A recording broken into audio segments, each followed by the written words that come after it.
আমি সুলতানা রহমান, সবাইকে স্বাগত জানাচ্ছি।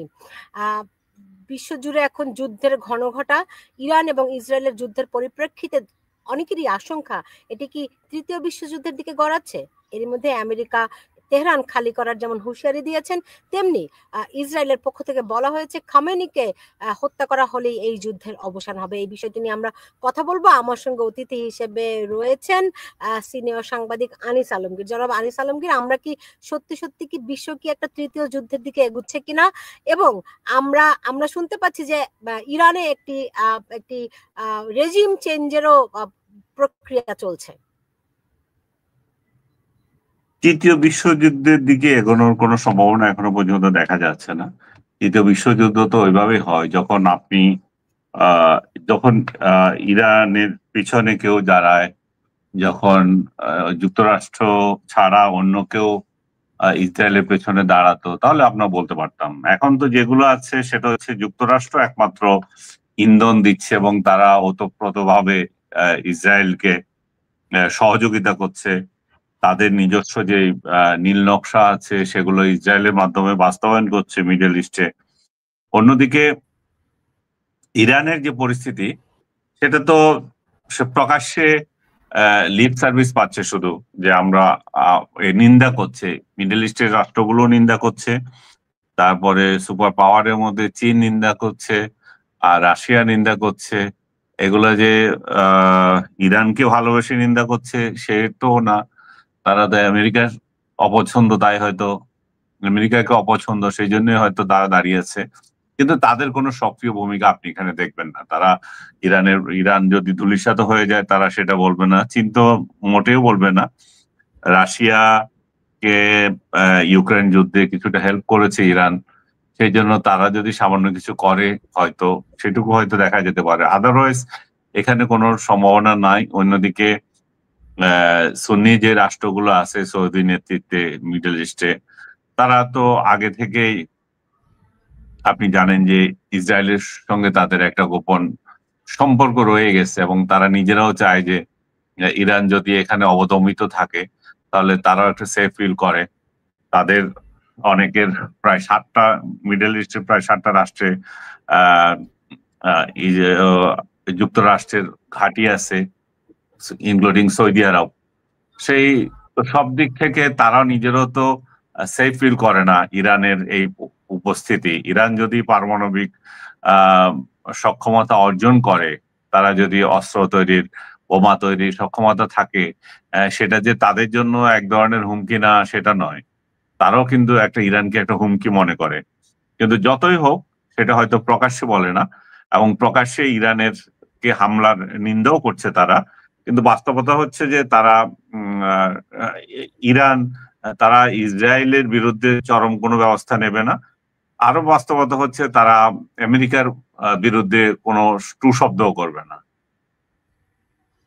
রাইট। মুসলমান দেশগুলো কি কোনোভাবে ঐক্যবদ্ধ হওয়ার সম্ভাবনা আছে? আমি তো দেখি না।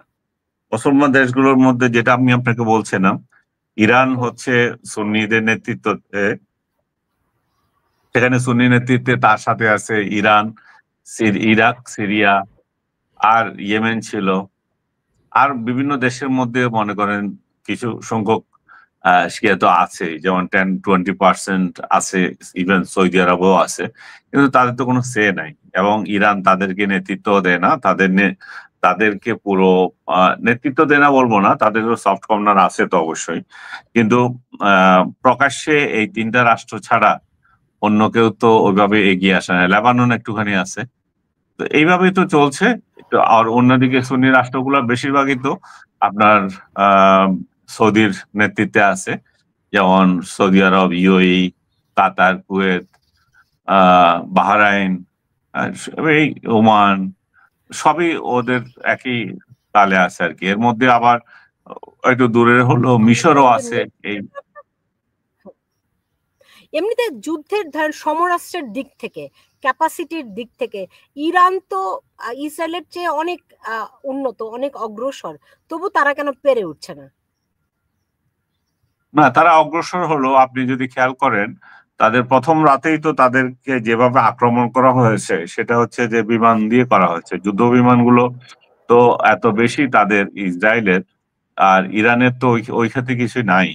ইসরায়েল ইরান যেগুলো করছে সেটা হচ্ছে দূরপাল্লার মিসাইল মারছে, এবং সেটাই তাদের এখনো পর্যন্ত বড় শক্তি। আর তাদের এয়ারবেস তো কমপ্লিট ধ্বংস বলা যাবে না, বা ধ্বংসের মুখোমুখি। তাদের আকাশে প্রতিরোধ ক্ষমতা যেটুকু ছিল সেটা নষ্ট করে দিয়েছে। তাদের বিমানবন্দরগুলোকে টার্গেট করে করে হামলা করেছে, যেখান থেকে আহ ক্ষেপণাস্ত্র মারবে সেসব জায়গাগুলোকে হামলা করেছে। তাদের তো একটা ঝরঝরিত করে ফেলছে বিভিন্ন বিভিন্ন টার্গেট গুলো, এবং ইসরায়েল কম্পিউটারাইজড একটা ওয়ার করছে বলতে পারেন আপনি। তারা যে সমস্ত জায়গাগুলোতে টার্গেট করছে, ইরানও টার্গেট করছে, কিন্তু সেই টার্গেট তাদের সফল হতে খুব ঝামেলা হচ্ছে আর কি। ইভেন এটাও তো আমি শুনছি যে তাদের যে আহ তারা যে ক্ষেপণাস্ত্র মারছে এগুলো জর্ডান দিয়ে যে যাচ্ছে, যে জর্ডানও হয়তো প্রতিরোধ করছে। তো সবকিছু মিলিয়ে আহ আহ, যুদ্ধে তো ইয়ে আছে। তাদের যে আপনি যে বলছিলেন যে তারা অনেক আপার হ্যান্ডে আছে, তাদের অনেক অস্ত্র আছে, আমি মনে করি না। সেদিক থেকে তারা ইসরায়েলের সঙ্গে পাল্লা দেওয়ার মতো অস্ত্র তাদের নাই। এরপর যদি আমেরিকা কোনোভাবে যদি যুক্ত হয়, তাহলে তো আর প্রশ্নই আসে না যে এখানে ইরান শক্তভাবে দাঁড়াতে পারবে। কিন্তু বিষয়টা হচ্ছে ইরান তো আর গাঁজা না যে একেবারে মিশে যাবে। এই এই ঘটনার জন্য সময় নেবে। এটা এত সহজ না যে আহ, আহ, মানে ইরানকে ধূলিসাৎ করে দেবে। কারণ ইরান একসময় একটা পরাশক্তি ছিল, তাদেরও একটা ঐতিহ্য আছে। ইরান একটা বড় দেশ, তাদের সম্পদও আছে, একেবারে নাই তা না। আহ, তেল রপ্তানিকারক দেশগুলোর মধ্যে সেও একটা বড় ধরনের আহ ঈর্ষা রাখে। তো সার্বিকভাবে এবং ভৌগোলিকভাবেও তার ভালো অবস্থান, হরমুজ প্রণালী তার সঙ্গে দিয়ে যাচ্ছে। মিডল ইস্টের তার পাশ দিয়ে, তার মিডল ইস্টের যত বড় বাণিজ্য, তেল বাণিজ্য, সবগুলোর পাহারা তাকে পার হয়ে যেতে হয়। তো সবগুলো মিলায় ইরানকে প্রকাশ্যে শত্রুতায় শুরু করবে সৌদি থেকে শুরু করে আদার্স, সেটাও যেমন পারা যাচ্ছে না, তেমনি ইরানকে মারছে সেটা নিন্দা না করলে তাদের জনগণও ক্ষিপ্ত হতে পারে। কারণ এই মিডল ইস্টের সরকারগুলো যেই থাকুক, জনগণ তো আবার এটা চায় না। জনগণ তো চায় যে ইসরায়েলকে ধ্বংস করে দিক, এবং ইসরায়েলকে ধ্বংস করার মতো না হোক, ইসরায়েলকে প্রতিরোধ করার মতো, ইসরায়েলের প্রতিবাদ করার মতো আহ একটাই রাষ্ট্র এখনো টিকে আছে, সেটা হচ্ছে ইরান। ইসরায়েলের বড় আকাঙ্ক্ষা হচ্ছে ওই অঞ্চলে প্যালেস্টাইনকে মুছে দেবে। এখানে প্যালেস্টাইনদের সে মানে 0% ইয়ে করে না, ক্রেডিট দিতে চায় না, বা তাদেরকে স্কোর দেবে না। তাদের ইচ্ছা যে পুরো অঞ্চলটাতে তারা ইসরায়েলি বসতি করবে, এবং ইসরায়েল রাষ্ট্রের আরো বসতি বাড়াবে। এবং সেই সেই সেই পরিকল্পনা অনুযায়ী ইভেন এখনো পর্যন্ত তারা গাজাতে হামলা করছে। আপনি সর্বশেষ দেখেছেন কি জানি না, 69-70 জনের মতো যারা ত্রাণ এলাকায় যেখানে দিচ্ছে সেখানে এই মারা হয়েছে, এই ইভেন আজকেও। তো সার্বিকভাবে যদি আমি বলি, তাহলে তেহরানের পজিশন প্রতিরোধমুখী, কিন্তু তারা এখন মানে নতি স্বীকারের অবস্থায় নেই। কিন্তু বাস্তবতা হচ্ছে যে এই অবস্থা যদি চলতে থাকে তারা কতদিন টিকতে পারবে সেটা একটা বড় প্রশ্ন। আবার আর ক্ষেপণাস্ত্র প্রতিরোধ ক্ষমতা যদি কমে যায় ইসরায়েলের, তাদের পক্ষেও একটা বড় হুমকি দেখা দিচ্ছে। যদিও তারা আকাশ পথে আরো অতিরিক্ত শক্তি নিয়ে ইরানকে মানে বারবার হামলা করতে পারে, তাদের সেই শক্তি রয়ে গেছে। তাদের সেখানে প্রতিরোধ করার, আমি যেটা আগে বলেছিলাম যে শক্তিটা ওইভাবে ইরানের নাই। ইরানের আপনি যদি খেয়াল করে দেখেন, পুরো জেনারেলদের বা সেনাবাহিনীর সেনাপ্রধান থেকে শুরু করে বড় একটা অংশ যারা এখানে নেতৃত্ব দিবে তাদেরকে শেষ করে দেওয়া হয়েছে। তাদের সায়েন্টিস্টদের বিরাট একটা অংশ যারা নেতৃত্ব স্থানীয় তাদেরকে শেষ করে দেওয়া হয়েছে। এমনকি যে নেগোসিয়েশনে ছিল তারা যুক্তরাষ্ট্রের সঙ্গে, যেটা ওমানে মিটিং হওয়ার কথা ছিল আজকালের মধ্যে, সেখানে নেগোসিয়েশনের যে পার্ট ছিল সেরকম একজন বিজ্ঞানীকেও তারা মেরে ফেলেছে। তো তাদের উগ্রতা এত বেশি হয়েছে যে আহ, ইরান এখানে কতটা প্রতিরোধ করতে পারবে সেটাই সবাই এখন আশঙ্কায় আছে। কারণ দুই চারটা বা আরো বেশি মিসাইল যতই মারা হোক সেখানে ক্ষয়ক্ষতির পরিমাণ অন্যান্য যুদ্ধের তুলনায় অনেক বেশি হোক, যেমন হামাসকে দিয়ে, যেমন আপনার হিজবুল্লাহকে দিয়ে, আহ, যতই ফক্সি ওয়ার যারা যখন দিয়েছিল ইরান ইসরায়েলের সঙ্গে, সেই সেই অবস্থা তো এখন তার নাই, তার শক্তি তো কমে গেছে। তো এই অবস্থায় এবং এই ফক্সি দিতে দিতে ইসরায়েলিরা একটা সতর্কতাও শিখে গেছে। যখন এই ধরনের হামলা করা হয় তারা বাংকারের মধ্যে যেতে পারে, তারা পাতাল ট্রেন রেলের যে রেল লাইন আছে সেখানে আশ্রয় নিতে পারে, কিন্তু পক্ষান্তরে ইরানিদের জন্য সে ধরনের কোনো সুযোগ নাই।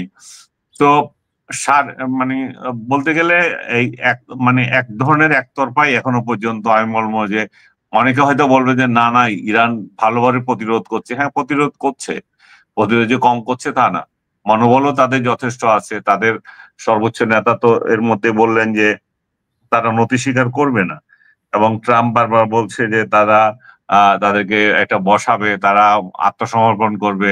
মানে আত্মসমর্পণ না, এটা কি বলবে, হ্যাঁ একটা আহ ইয়ের দৃষ্টিতে আর কি নতি স্বীকার করবে। তো এরা তো বলছে না আমরা নতি স্বীকার করব না, এবং তাদের যে রিজিম, আপনি আজকে হেডলাইন দিয়েছেন যে রিজিম চেঞ্জের সম্ভাবনা, আহ মানে পতনের মুখে খোমেনি রিজিম, আমি সেটা বিশ্বাস করি না। এখনো পর্যন্ত খোমেনি রিজিম যে পতন হবে সেটার কোনো লক্ষণ নেই, দুইটা কারণে নেই।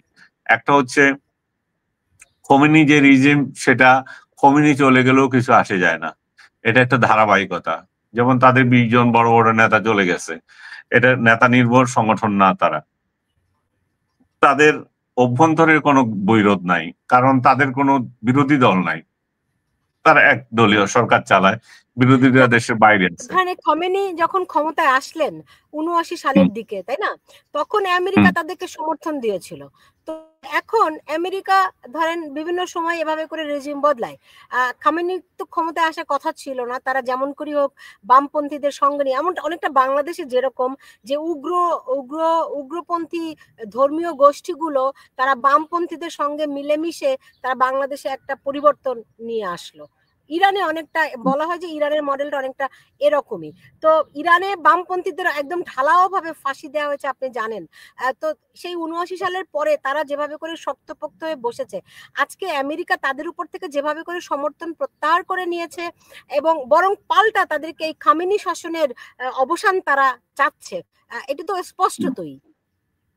না, আপনি একটু ভুল তথ্য দিচ্ছেন এখানে। ওরা বলেন। কিন্তু এই যে রিজিম চেঞ্জ কিন্তু তারা সমর্থন করেনি, বরং তাদের পালিত সরকারকে তাড়িয়েই কিন্তু ইরানে আধ্যাত্মিক নেতা আয়াতুল্লাহ খমেনির নেতৃত্বে যে ইসলামিক বিপ্লবের সূচনা হয়েছিল, এবং সেখানে এই বর্তমান সরকার যারা আছে তারা সেখানে প্রতিস্থাপন করা হয়েছিল। সেখানে এটা মার্কিনদের বিরুদ্ধেই ছিল পুরোটাই। না আর না না না না। তো যখন 79 সালে যখন সরকার পরিবর্তন হয় ইরানে, তখন হুম, আমেরিকার সমর্থন ছিল সেই সরকারের উপরে, আচ্ছা, আপনি যেই এটা সরকারের একটু, ধারাবাহিকতা এখনো চলছে। জি। না আপনি আপনি আচ্ছা, যাই হোক যাই হোক না এইখানে কেন, বিরোধ আছে, আপনি যেমন দেখেন ধরেন রেজাল্টটাও। একসময় লাদেনকে তারা একসময় লাদেনকে তারা সৃষ্টি করেছিল, পরে সেই লাদেনকে তারাই আবার হত্যা করেছে, উৎখাত করেছে না বিভিন্ন সেটা দেশে। ঠিক আছে, সেগুলো ঠিক আছে, বিভিন্ন বাট দেশে আমরা রেজাল্টটা দেখি যাদেরকে ক্ষমতায় নিয়ে আসে পরে আবার তাদেরকে উৎখাতের জন্য সক্রিয় তারাই আবার হয়। যেমন হতে পারে সেটা। ইরাকের প্রেসিডেন্ট সাদ্দাম হোসেনকে একসময় পেলে পুষে হৃষ্টপুষ্ট তারাই করেছে, আবার তারাই তাকে উৎখাত করেছে, রাইট? এই জায়গায় আপনি ঠিক বলেছেন, এবং ইরাকের প্রেসিডেন্টের সাথে তাদের তখন ধর্মমহল ছিল, কেন ছিল? আপনি তো তাহলে এখানে উত্তর পেয়ে যাচ্ছেন। সেটা ছিল ইরানকে খতম করার জি। জন্য। তো ইরানের বর্তমান রিজিম আপনি যে বলছেন ওরা সাপোর্ট করছিল, এই তথ্যটা এই জন্যই ঠিক না, যে কারণ তারা তাদের বিরুদ্ধে ছিল। এবং আপনি যদি খেয়াল করে দেখেন বা অতীতে হিসাব নেন, তাহলে দেখবেন যে সাদ্দাম হোসেনের পতন পর্যন্ত ইরাকের পেছনে আমেরিকার সর্বমোট ব্যয় ছিল জি। আপনার 25,000 কোটি ডলার। এবং এটা ওবামা তার নিজের বইতেই লিখেছে, president Obama, the Audacity of hope, এই বইতেই তার এই এটা আছে। তাদের ইরানের সঙ্গে ইরানকে পতন ঘটানোর জন্যই তাদের এই প্রচেষ্টা ছিল সাদ্দাম হোসেনকে দিয়ে পরবর্তীতে, এবং তিনি দীর্ঘ 8 বছর ইরানকে। আমার সমর্থনে আমার দর্শকরাও বলছে, এই যে জাহাঙ্গীর আলম বলেছেন ইরানের নষ্ট বামদের, সরি আমি নষ্ট বাম বলতে চান, ইরানের বামদের কচুকাটা করেছিল খমেনির মৌলবাদী জঙ্গি সরকার। জি হ্যাঁ ঠিক আছে, তো কিন্তু আপনি বলছেন কেন সেটা আমেরিকান সমর্থন ছিল? আমেরিকান সমর্থন ছিল না এই দরকারের উপর। সেটা হচ্ছে তো আপনার এটা নিয়ে তো আমার বিরোধ নাই যে ইরানের খমেনি সরকার কার কি কি করেছে, তারা বিরোধী দলই তো রাখে নাই, কিন্তু তারা আমেরিকান সমর্থন পুষ্ট ছিল না। আপনার এটা তথ্যটা এইটা ঠিক রাখেন। এবং দীর্ঘ 8 বছর যে ইরানের, হ্যাঁ দীর্ঘ 8 বছর তারা ইরানের সঙ্গে যুদ্ধ করেছে, এবং এই যুদ্ধে কিন্তু 1 ইঞ্চ ইরানের 1 ইঞ্চি মাটিও সাদ্দাম হোসেন নিতে পারে নাই।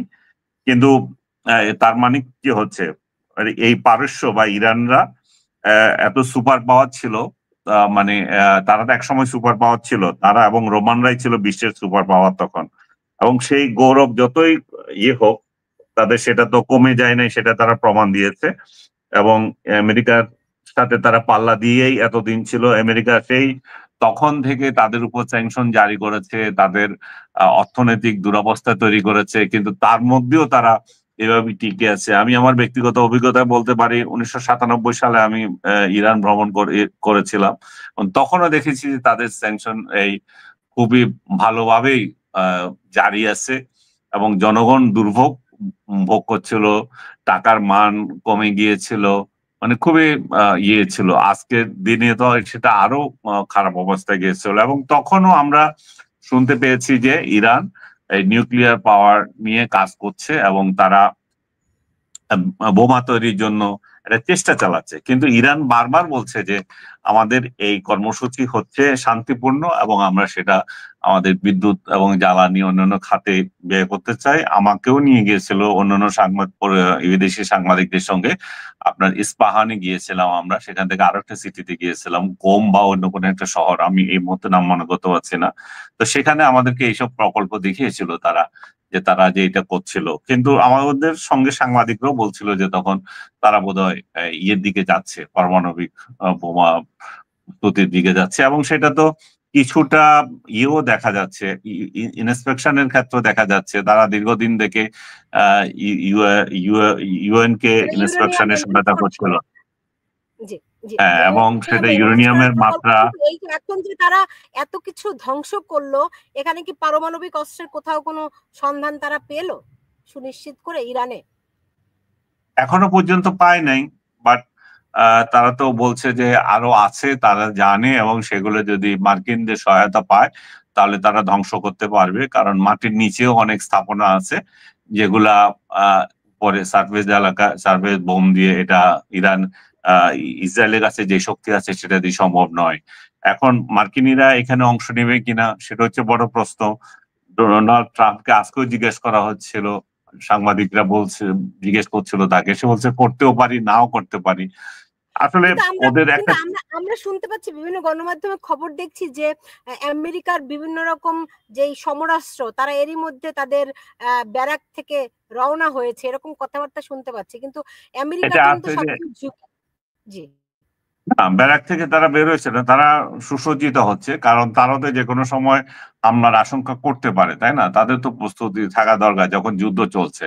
তবে এখনো পর্যন্ত মার্কিনীদের তরফ থেকেও কোনো তাদেরকে নির্দেশ দেওয়া হয়নি যে তোমরা হামলা করো, কিংবা ইরানও বলে নাই যে তাদের উপর তারা কোনো হামলা করবে। ইরান বারবার চাচ্ছে যে আমেরিকা যাতে এটাতে জড়িত না হয়, এবং যুদ্ধটা যাতে ইসরায়েলের সঙ্গে তার হয়, এবং কোনোভাবেই যাতে এখানে আমেরিকা না জড়ায়। কিন্তু আমেরিকা নিজেকে যেভাবে রেখেছে আমার মনে হচ্ছে হয়তো জড়িয়ে যাবে, কারণ তার মিত্রের যখন সে দেখবে যে দুরবস্থা কোনোভাবেই হতে যাচ্ছে, তখনই সে এখানে নাক গলাবে।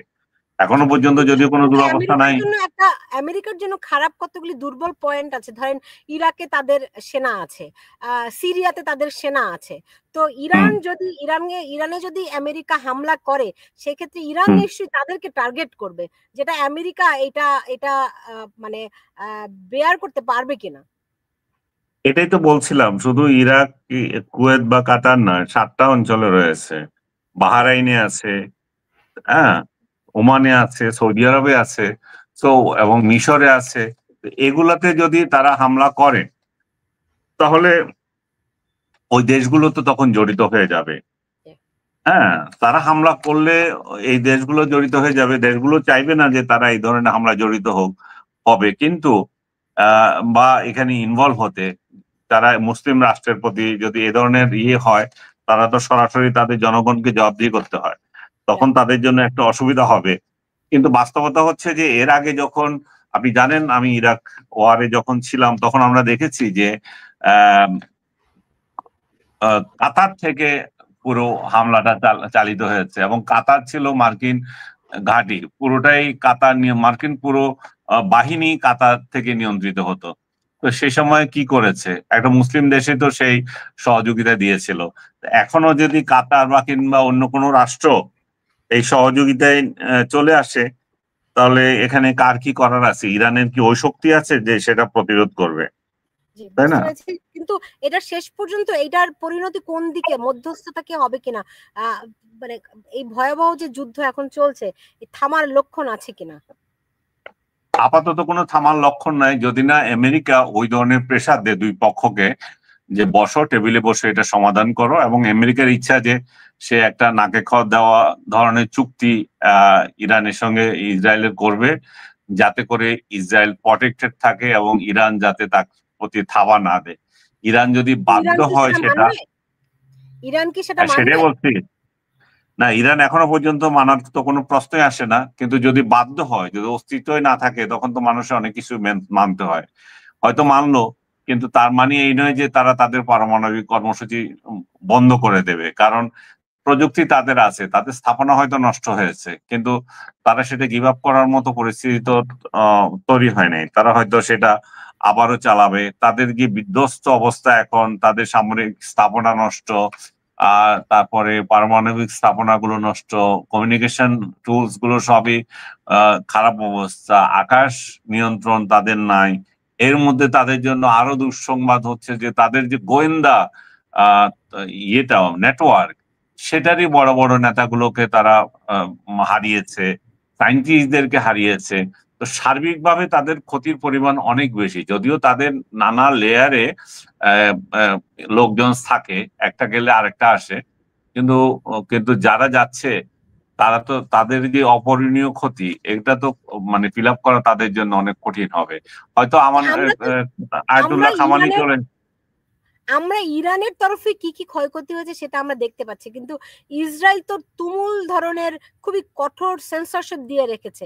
ইসরায়েলের ক্ষয়ক্ষতি কি আমরা কতটুকু জানতে পারছি? একেবারে যে আসছে না তা তো না। ইসরায়েলের তো একটা গণতান্ত্রিক রাষ্ট্র, তারও তো মিডিয়া আছে, তার মিডিয়া কোনো না কোনো ভাবে তো খবর দেয়। তো সেই খবরে যদি আমরা দেখি, তাহলে সেখানেও তো কম না। ইভেন আপনি দেখেন যে সাইরেন বাজলে এই যে আতঙ্ক, এটাই তো সবচেয়ে বড় জিনিস ইসরায়েলের জন্য, যে গত 2টা বছর তারা গাজার লোকদেরকে কি হারে নিঃশেষ করে দিয়েছে। হ্যাঁ, যে যে নিঃশেষ করেছে তার ফিলিংস তো তারা পাচ্ছে এখন। এক ধরনের ফিলিংস পাচ্ছে না যে এই মানুষগুলো কত আতঙ্কে ছিল, কিভাবে ছিল। এরা ওই ওই ভোগ হয়তো করবে না, কারণ এদের তো সবই আছে, রাষ্ট্র তাদেরকে সবাই দিচ্ছে। কিন্তু এই ফিলিংস, আতঙ্কের যে ফিলিংসটা, কিভাবে মানুষগুলো বেঁচে ছিল, সেটা তো একটু পাচ্ছে, সেটা তো অস্বীকার করতে যাবে না। জি, যাই হোক, শেষ করতে হচ্ছে আনিস আলমগীর, আপনাকে অনেক ধন্যবাদ জানাচ্ছি। যদি আমরা চাই না এই যুদ্ধ প্রলম্বিত হোক, তবু যদি হয় নিশ্চয়ই এই নিয়ে আমরা পরবর্তীতে আরো কথা বলবো। আপনাকে অনেক ধন্যবাদ আমার সঙ্গে যুক্ত হওয়ার জন্য। আপনি ভালো থাকুন। আপনাকে অনেক ধন্যবাদ তাড়াতাড়ি শেষ করার জন্য, অসংখ্য ধন্যবাদ। জি, দেখা হবে আবার। জি জি। দর্শক, এই ছিল আমার এখনকার আয়োজনে। ওই কথাই বলতে হচ্ছে, যুদ্ধ নয় শান্তি চাই। যে অশান্তি শুরু হয়েছে মধ্যপ্রাচ্যে, এর একটা খুব দ্রুত সমাধান হোক, শান্তিপূর্ণ সমাধান হোক।